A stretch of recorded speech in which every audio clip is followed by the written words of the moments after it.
You're allowed to enjoy it, you're allowed to like it, but I'm also allowed to poop on it. I read the first 3 ACOTAR books, and I could not bring myself to read any more. So she's in timeout for now.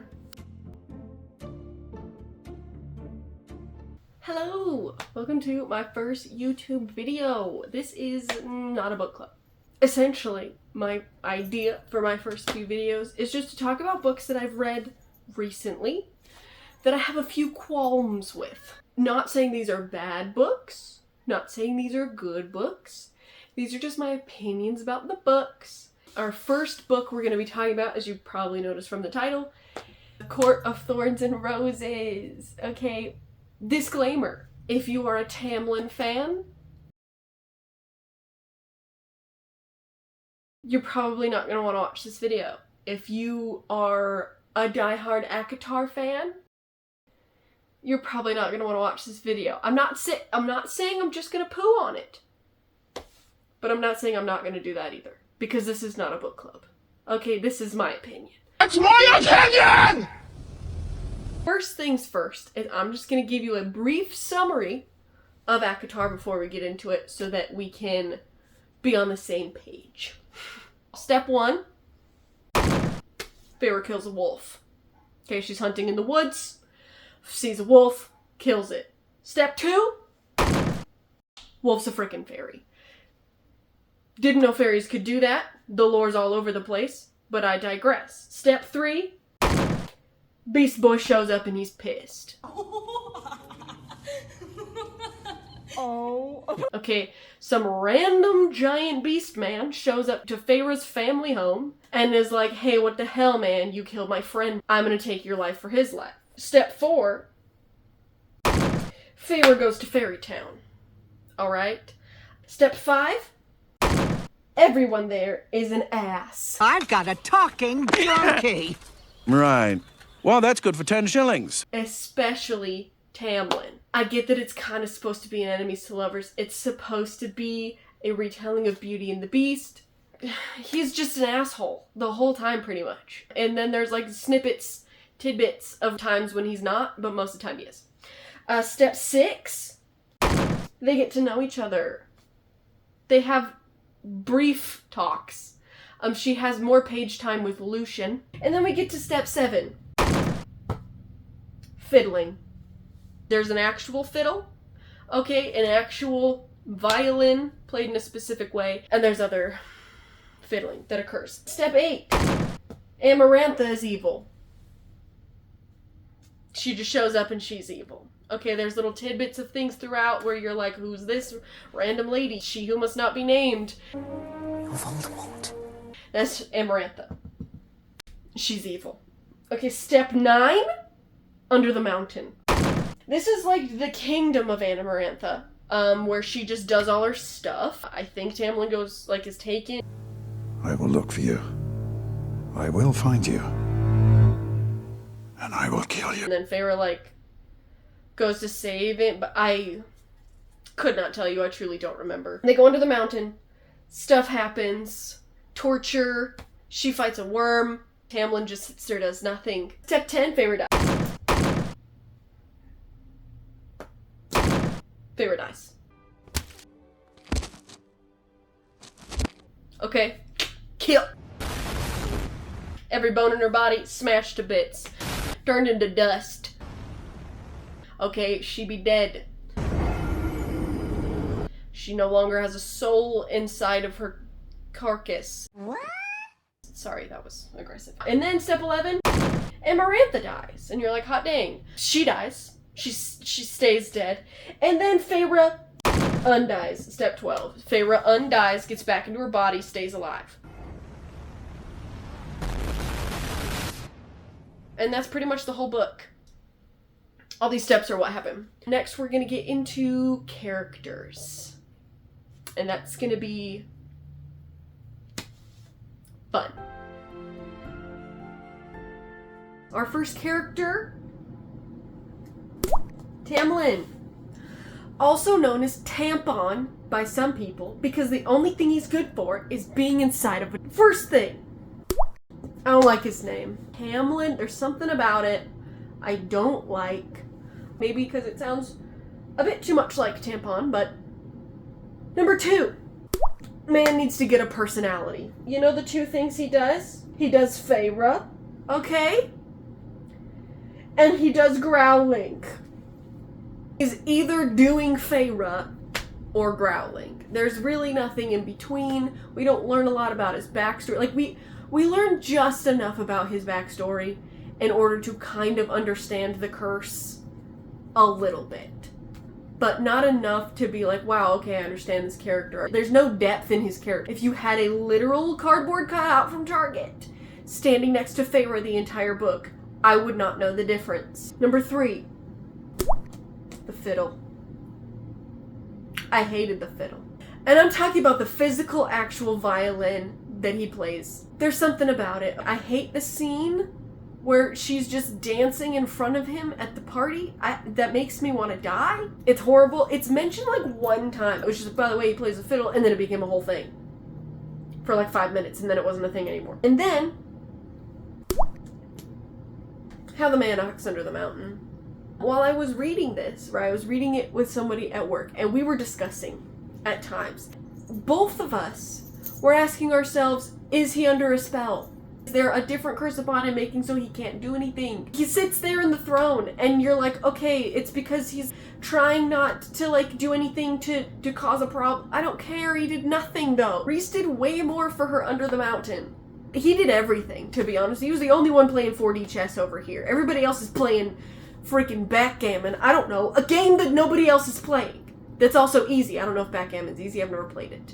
Everyone else is just doing nothing, including all the other lords. It's not just Tamlin, but Tamlin specifically under the mountain when the person he loves is being tortured, is tied up in a cell, is literally fighting a worm, doing some stupid riddle. He doesn't say anything. He doesn't look at her. And then, the second he sees her under the mountain, instead of being like, hey, you okay?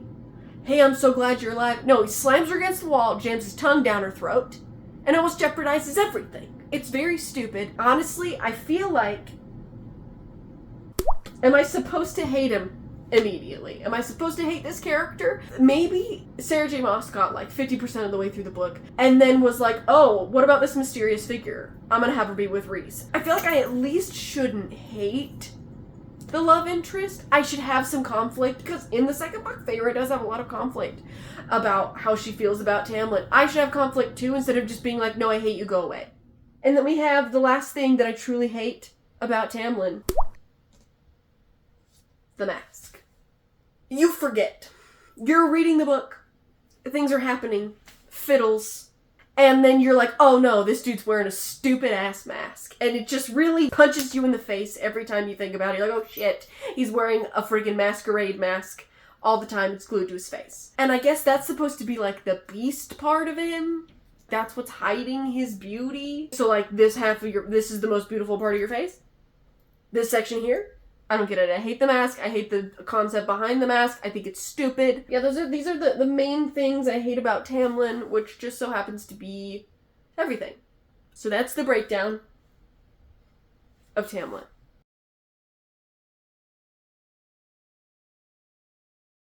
Tamlin sent dozens of his friends to their deaths to break this curse, when he could have just freaking slept with Amarantha.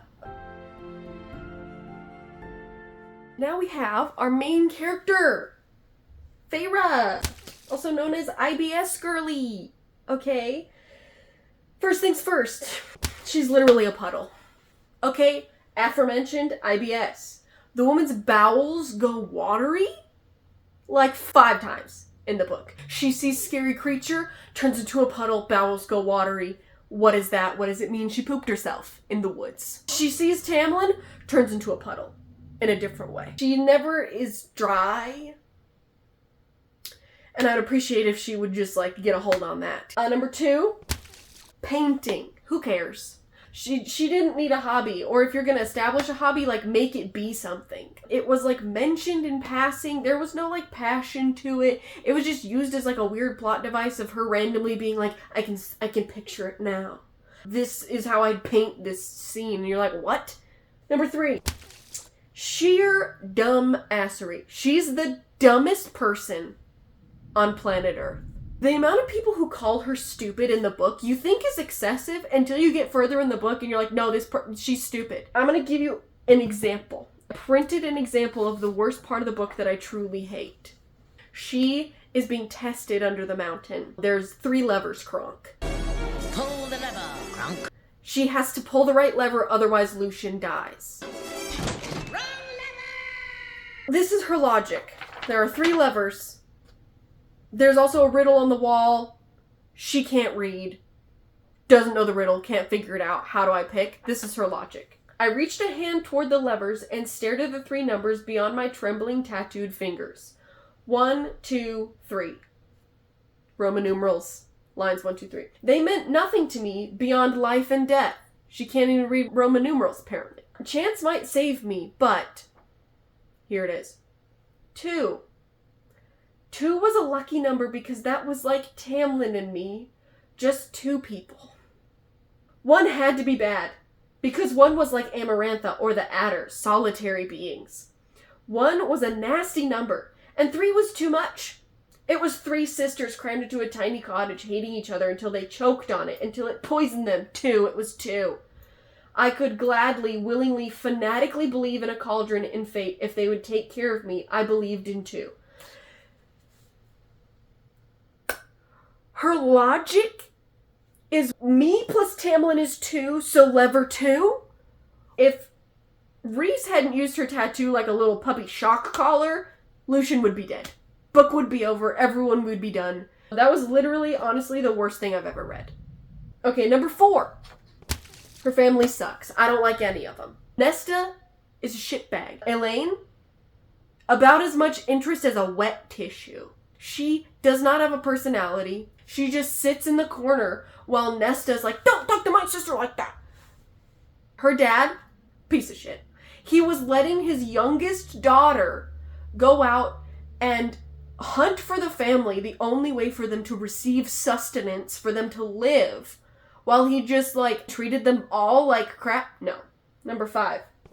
She couldn't come up with a fake name? You killed Claire better because you couldn't for half a second be like, Jessica Toilet.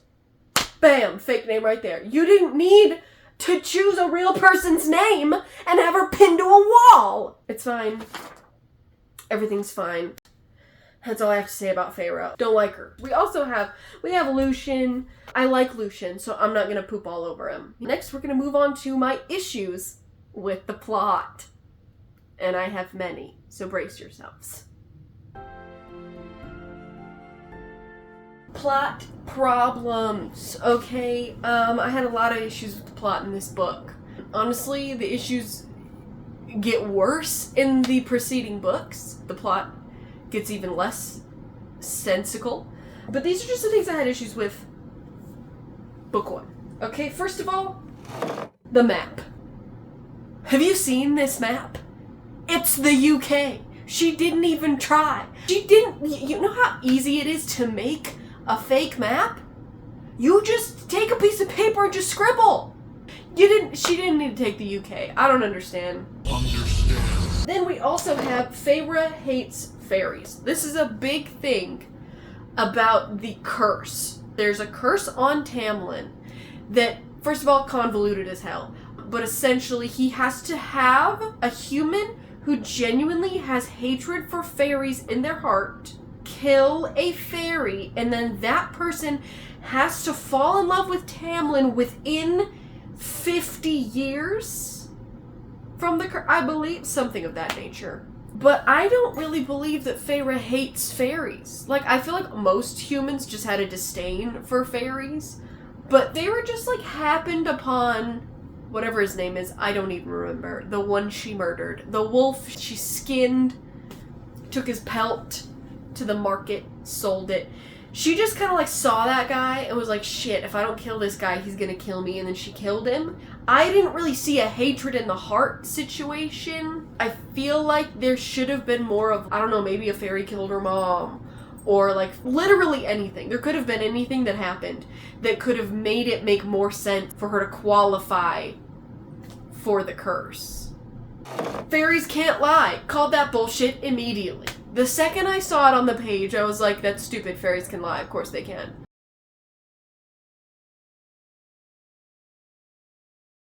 Also, if someone wanted to manipulate someone, especially a magical being, wanted to manipulate the entirety of the human race, they would make some shit up like this. I can't lie, so therefore you have to trust me in everything I say. If Tamlin is trying to get Feyre to fall in love with him, why is he such an asshole? Like, I get that it works eventually, she does fall in love with him, it's a whole thing, but like, why are you so freaking rude then? Like, you're supposed to make her fall in love with you. Like, try harder, dude. You're, like, not even doing the bare minimum. Now we have Feyre's illiteracy. It's not the fact that she is illiterate. Tamlin promised at one point that he would teach her how to read, and he just didn't. And then we could have avoided the lever cronk shit. Amarantha does not know that she's illiterate. There's no indication that Amarantha knows that. So it's not like she used that to her advantage in any way. She just can't read, which happened to make things harder. Next we have fairy sex ritual. Get rid of it, I hated it.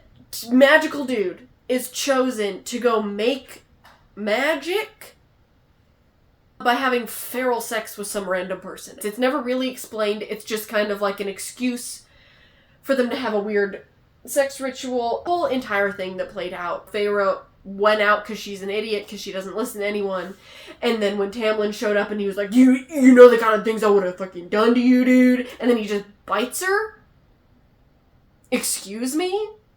He left us a bruise. No, no. And then we have the riddle. I hate the riddle. I think it's stupid. I caught on to it almost immediately. Also, too long. This riddle is so long, so many words. There are some who seek me a lifetime, but never meet me, and those who I kiss, but who trample me beneath ungrateful feet. At times, I seem to favor the clever and the fair, but I bless all those who are brave enough to dare.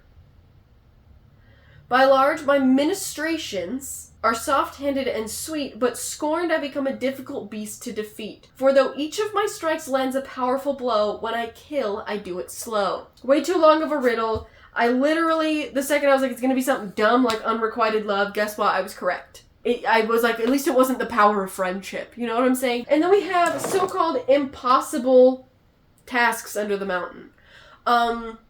These are tasks specifically that Amarantha gave to Feyre to prove that she's deserving of Tamlin's love or some dumb stuff. One of them is just like she's supposed to clean the floor, but the water's dirty.